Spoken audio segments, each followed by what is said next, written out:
My family kicked me out during Christmas dinner. We've all decided you should leave and never come back, my sister said. I just smiled. Okay then. I guess you won't be needing this. Then I tore up an envelope and walked out. When they saw what I'd destroyed, they started screaming. Technically, I didn't even get to finish my meal. There was still mashed potato on my plate, and I'm pretty sure Derek, my sister's boyfriend who lives with us now and treats the dining table like a food court, was halfway through a second helping when it happened. My fork was midair. Eliza had just finished some long-winded story about how she saved Christmas by booking a last-minute replacement turkey, even though I was the one who brined it, prepped it, and roasted the damn thing. And then she dropped it. The line, like she'd been waiting all evening for the right moment to toss the grenade. We've all decided you should leave, she said, sipping wine like she was on an episode of Real Housewives of Passive-Aggressive Suburbs. And not come back. Just like that. One sentence. Well rehearsed. I blinked. Once. Twice. My mom cleared her throat but didn't speak. My dad didn't even look up. Derek suddenly looked very interested in his gravy, like it was the most fascinating substance on earth. So I asked calmly, "What?" And Eliza repeated it, slower this time, like I was slow. We've all decided. It's time you moved out.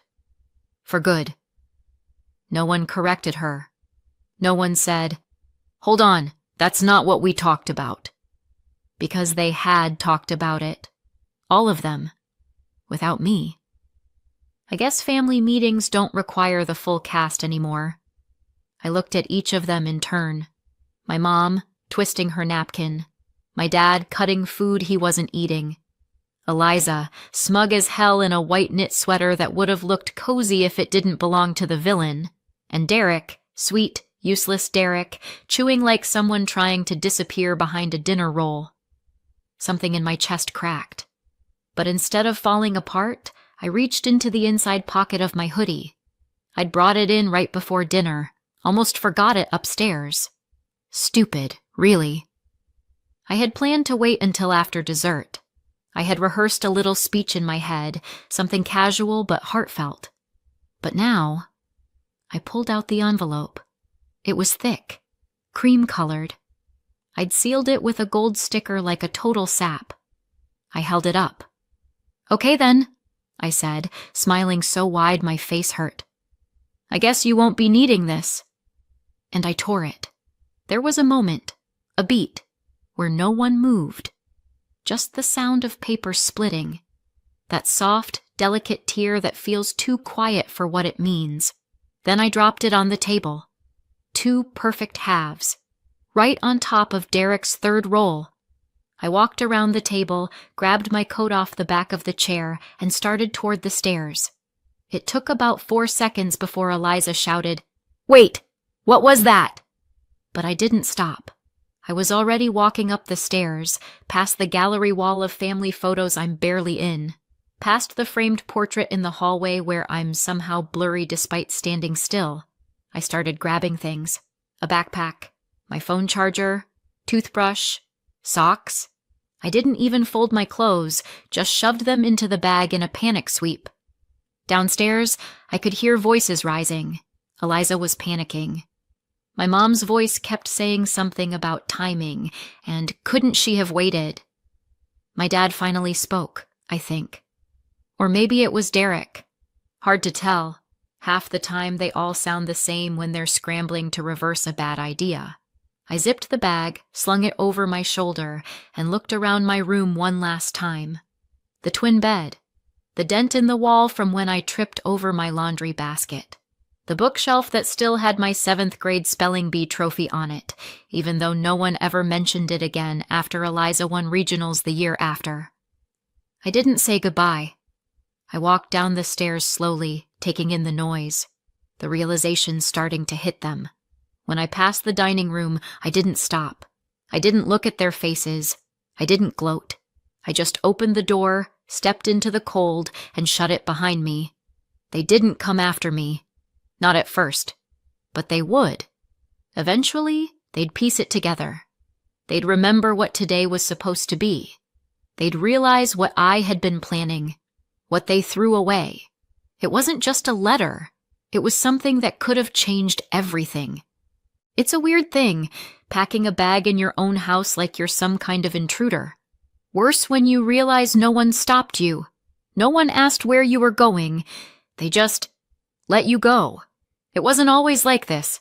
I mean, okay, maybe it kind of was. But I didn't notice how bad it was until I got older and realized that not everyone's childhood felt like living in someone else's highlight reel. Eliza was the golden child before she could even walk. It's like the sun shined a little harder on her side of the crib. People used to joke about it at family parties. "You'll have to watch out for this one," they'd say, tousling her hair while I sat nearby, unbothered and entirely unseen, like the family ficus. And to be fair, Eliza was charming. She had that thing, that glossy magazine ad energy that made grown-ups want to hand her things. Teachers loved her. Neighbors complimented her posture. She got awards for participating and trophies just for smiling. Meanwhile, I once got a laminated certificate that said "good effort" after a group project, and even then, I had to share it with 2 other kids. Our mom treated Eliza like a miniature version of herself, like some second draft she was finally getting right. They'd go shopping together, sit in the kitchen, and talk about woman things while I cleaned up after dinner. I once heard my mom say, "You're the only one who really understands me," to Eliza. I was 12. In the next room. Our dad mostly stayed out of it. I think he thought being neutral meant being absent. As long as the bills were paid and no one was crying, he figured everything was fine. And then there was Aunt Margaret. She wasn't actually anyone's aunt, not by blood. She was our mom's godmother, technically. But we all called her Aunt Margaret because it made things simpler, and also because calling her the family lottery ticket felt too obvious. She was old money, like actual old money. Big house, no kids, pearls before noon kind of old money. She lived alone, wore elegant clothes with pockets deep enough to hold both hands and a grudge, and never showed up without a perfectly wrapped gift and at least one sharp comment about someone's shoes. The family always said she had no one. No husband, no children, no siblings. Just us. And by us, they mostly meant Eliza. Eliza started visiting her when she was still in high school, weekend lunches, spa days. She'd come home with little boxes from Aunt Margaret, earrings, scarves, once even a tablet for studying. My mom encouraged it, of course, called it bonding, said Eliza was doing a good thing by keeping the poor woman company. I didn't go as often. Not because I wasn't invited, but because no one ever expected me to. I'd tag along once in a while, usually if Eliza was busy or Aunt Margaret asked specifically. We'd sit in her sunroom and talk about books, or weird news stories, or how her garden was being murdered by squirrels. I liked her. She didn't ask too many questions, and she never told me how to sit, or what to wear, or why I wasn't doing more with my life. She was cool.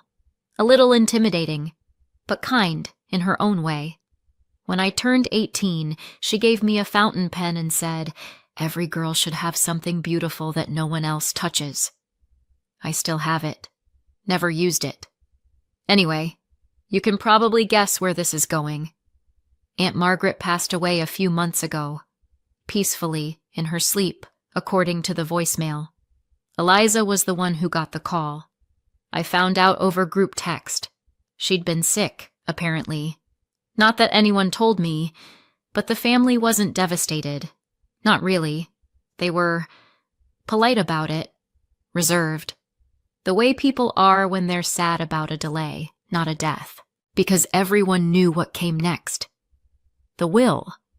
They held it in Aunt Margaret's lawyer's office, a sleek little firm downtown with uncomfortable chairs and free mints. Eliza dressed like she was attending a brunch with royalty. My mom wore pearls. My dad wore a suit for the first time since my high school graduation. Derek was there too, which was bold considering he's not legally tied to anyone in this family except by shared leftovers. I wore jeans.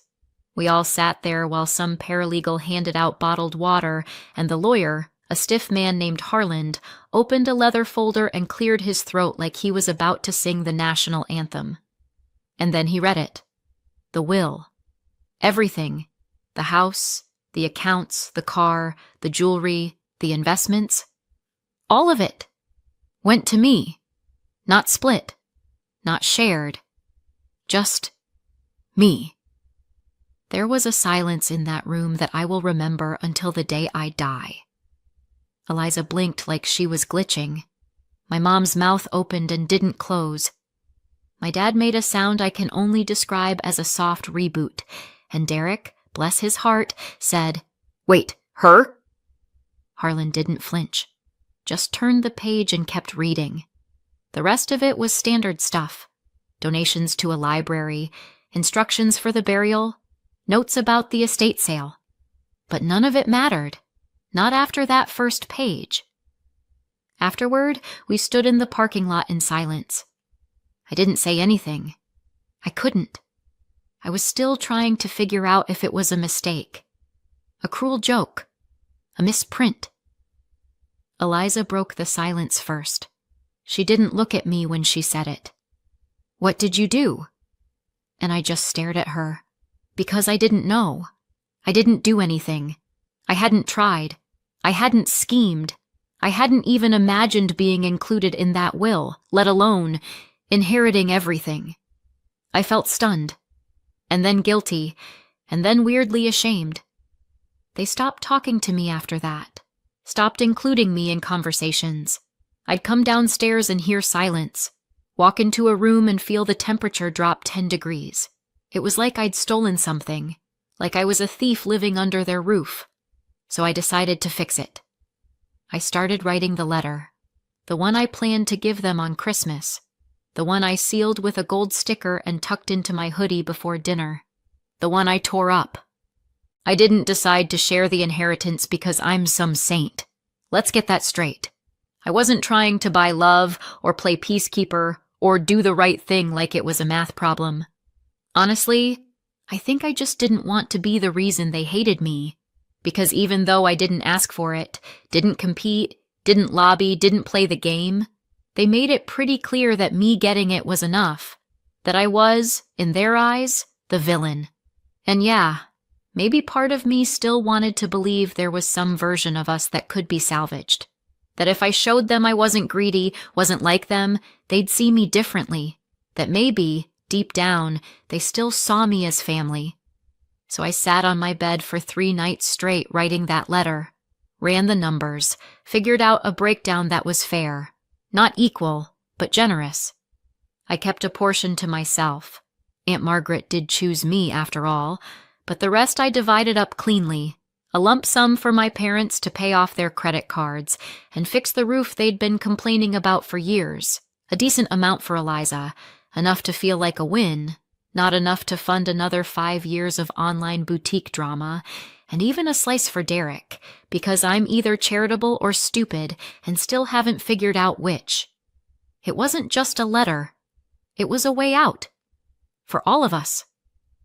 I sealed it in a cream envelope, added a gold sticker because apparently I was still clinging to the illusion that this would be a moment, and slid it into the inside pocket of my hoodie. I was planning to hand it to them after dinner. No speech, no drama, just a quiet gesture. But the week leading up to Christmas, things shifted.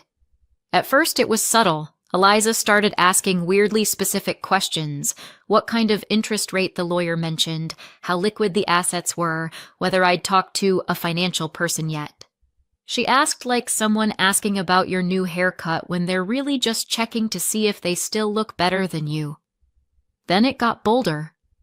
Mom cornered me while I was folding laundry and said, "I just think it's important to remember that Margaret never would have wanted her money to tear this family apart." I nodded and said, "That's why I've kept quiet about it." She smiled, but it didn't reach her eyes. Of course. But you'll be doing the right thing, won't you? The generous thing? And I said, sure, because I was going to.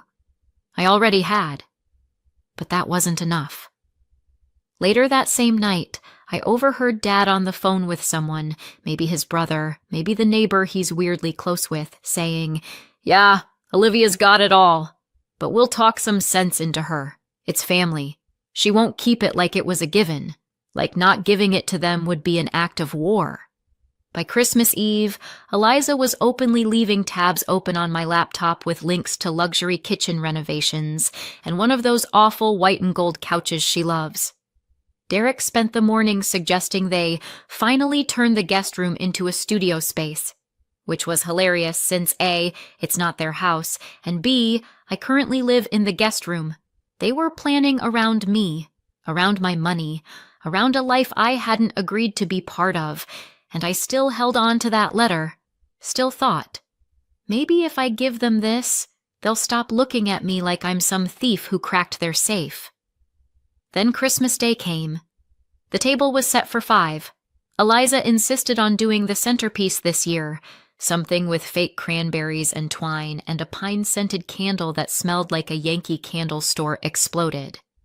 I helped cook because no one else volunteered, and I can't watch someone overcook green beans without experiencing a physical reaction.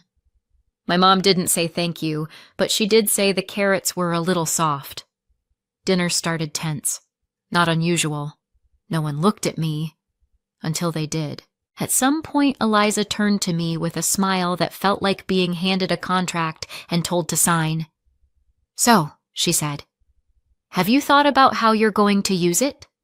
"The money," she added, "for those playing dumb." I blinked.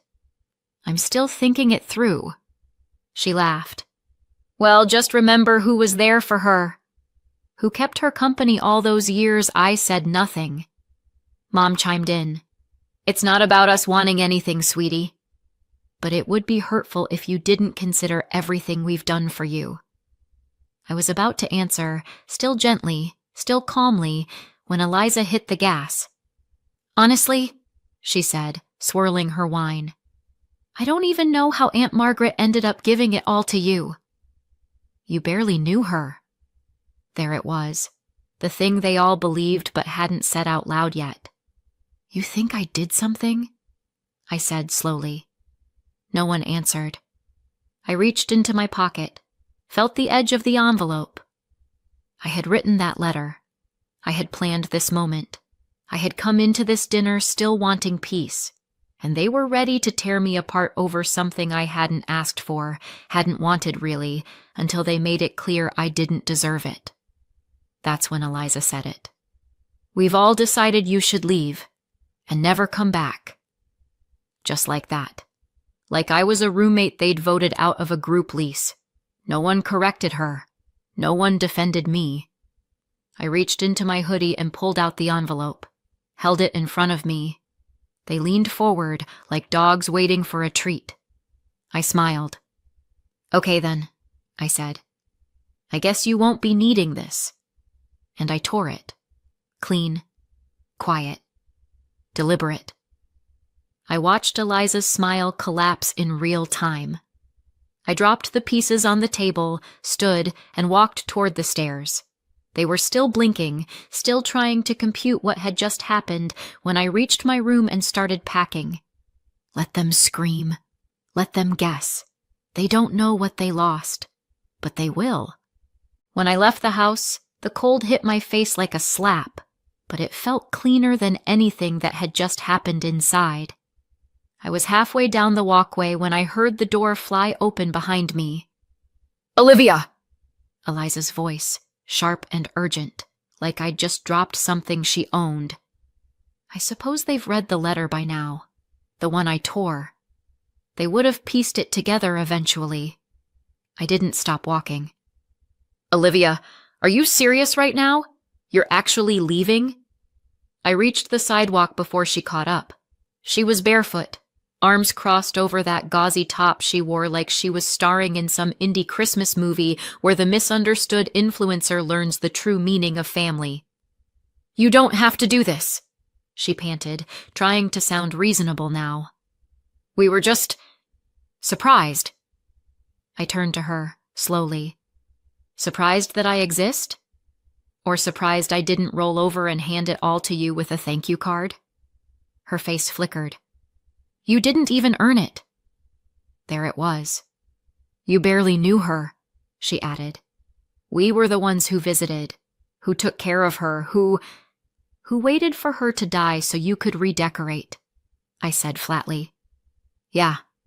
I know the porch light clicked on. Mom stepped out, coat thrown over her shoulders.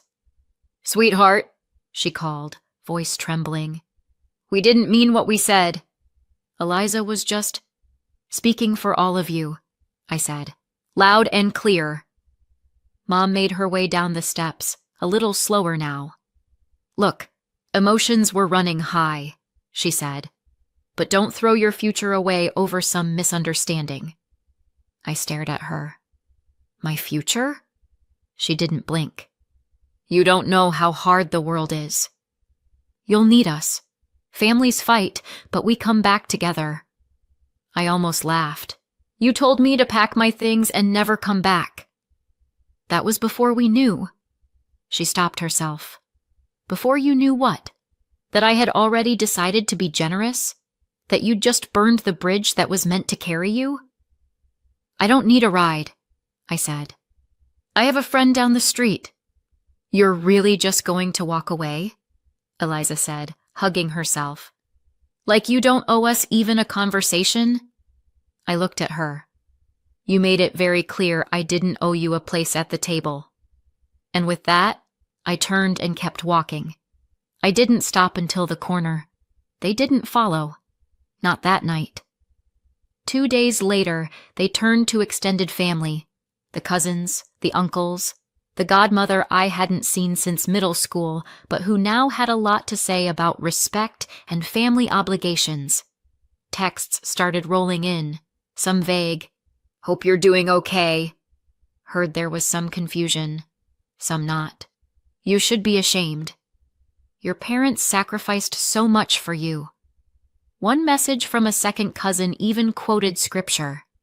She spelled my name wrong. I ignored all of it.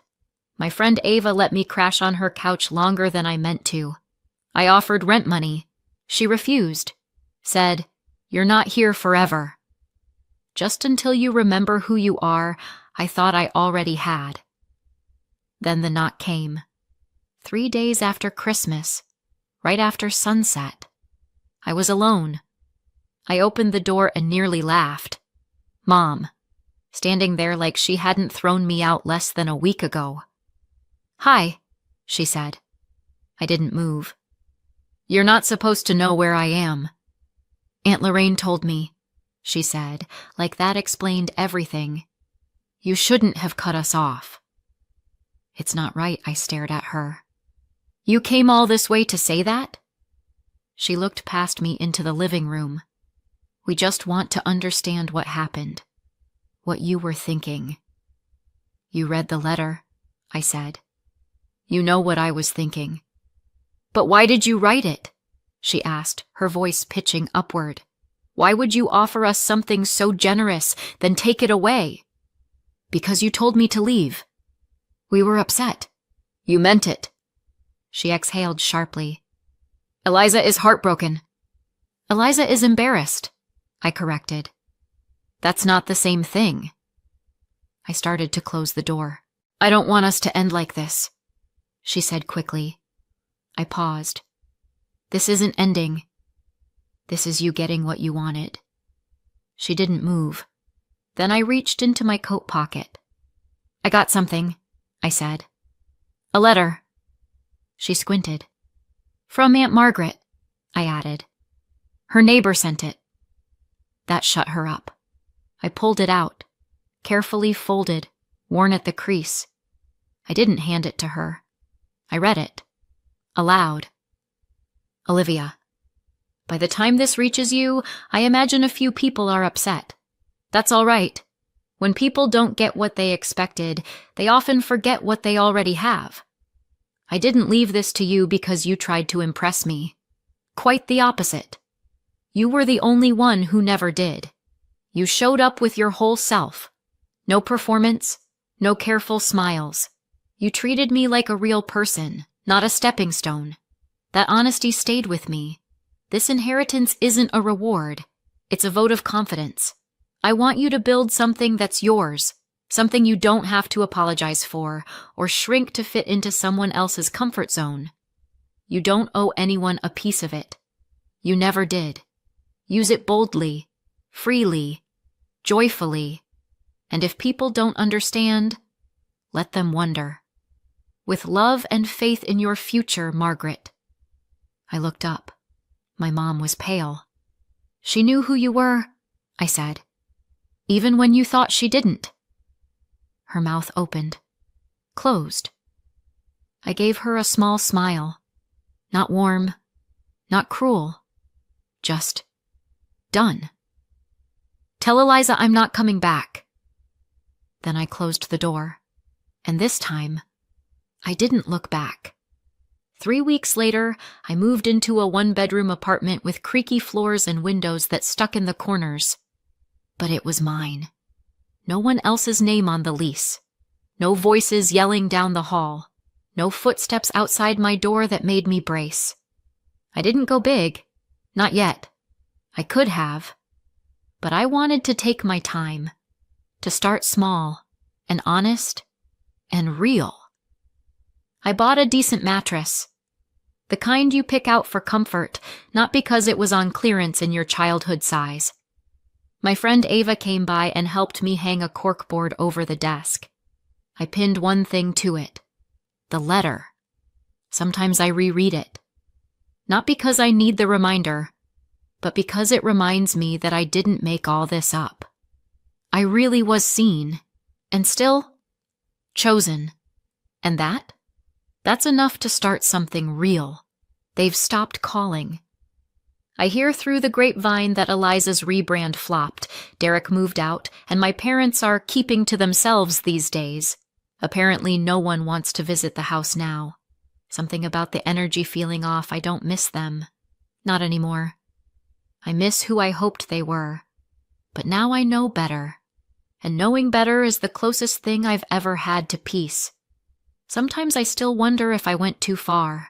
Not the leaving, not even the silence afterward. But the letter. Was it stupid of me to write it in the first place?